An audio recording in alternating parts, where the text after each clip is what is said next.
When Mark noticed a nun standing alone on a dark, desolate road, he hesitated to offer her a ride due to the road's notorious reputation. However, his innate kindness prevailed. By the end of the journey, the nun showed her gratitude in a manner that left Mark utterly astonished. You won't believe how she thanked him.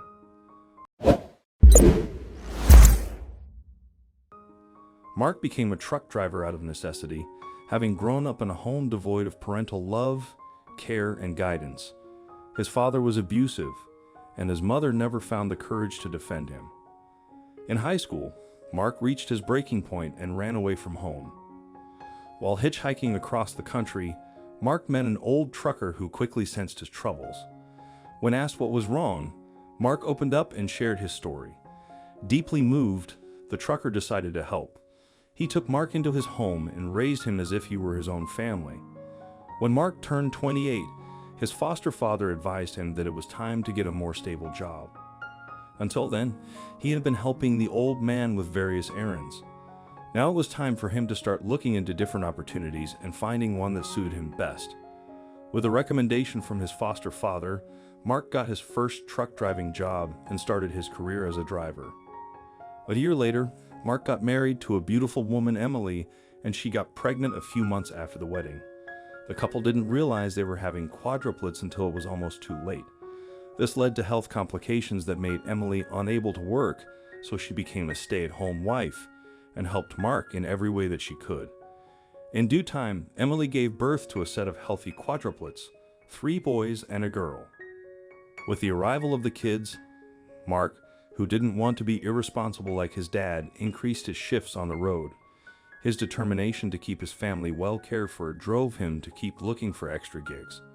Along with a friend, he soon secured a job that paid him more than his usual rate to transport produce. His goal was to use the money he would get from the job to buy his own truck so he wouldn't have to pay 40% of his earnings to the leaseholder. Moreover, with the additional income, he would be able to meet all of his family's needs and wants. Sounds like a good plan, right? Unfortunately, things wouldn't go as planned. In an effort to maximize their earnings and transport more goods, Mark and his friend decided to reduce the amount of time they spent sleeping and resting. This proved beneficial from a financial point of view, as it allowed them to be paid for every hour that they drove.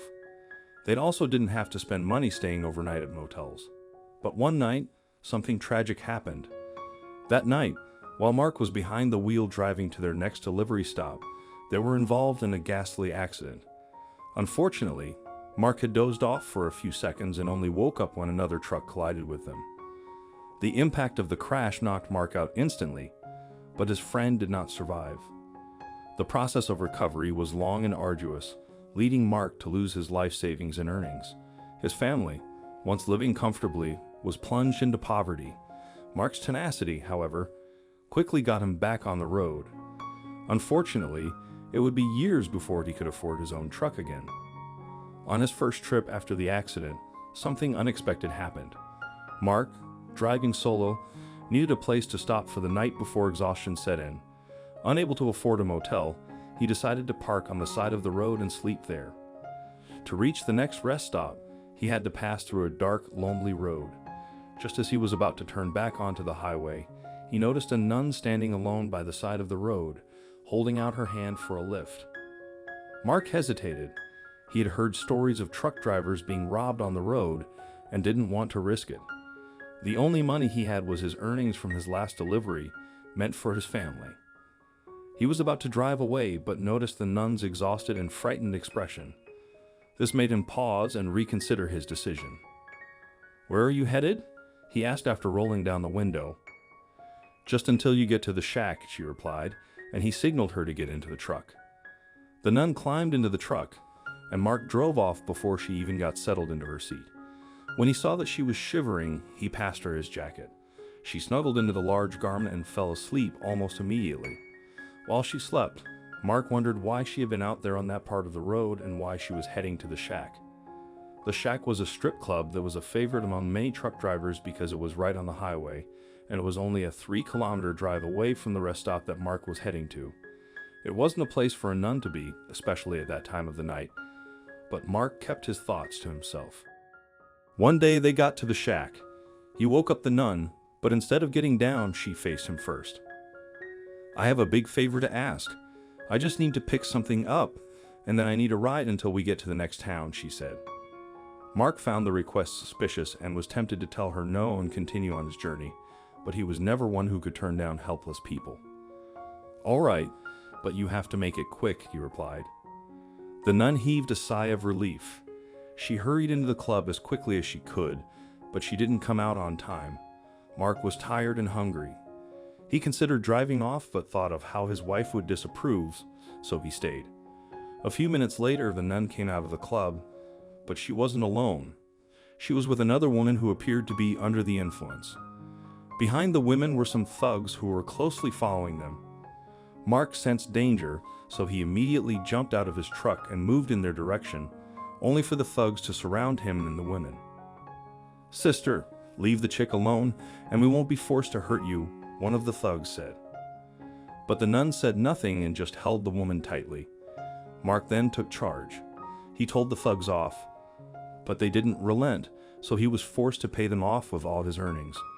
The thugs left them alone after that. Mark drove the women away from the shack and didn't stop until they were far away. The nun gave him directions until they arrived in front of a huge rehabilitation center. An old man was waiting outside the mansion. The nun alighted from the truck and attempted to pull out the woman by herself. Mark then came to her aid, lifting the young woman up and carrying her away from the vehicle and towards the mansion entrance. After they had safely handed the woman over to the old man, Mark tried to take his leave, but the nun stopped him. "I want to thank you for everything that you did for me tonight. There was no way I could have saved this lost soul without your help," she said, before placing a small card in his hand. Mark was taken aback and elated when the nun told him, "This is the number of my lawyer. Call him as soon as you get home. He will give you the keys to a new truck for your own use if you have the need for it. Please accept this gift."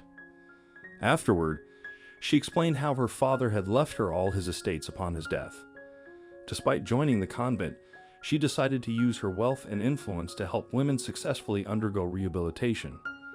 The woman she had picked up at the strip club had been living a rough life on the streets, and she wanted to turn things around by bringing her to the rehabilitation center.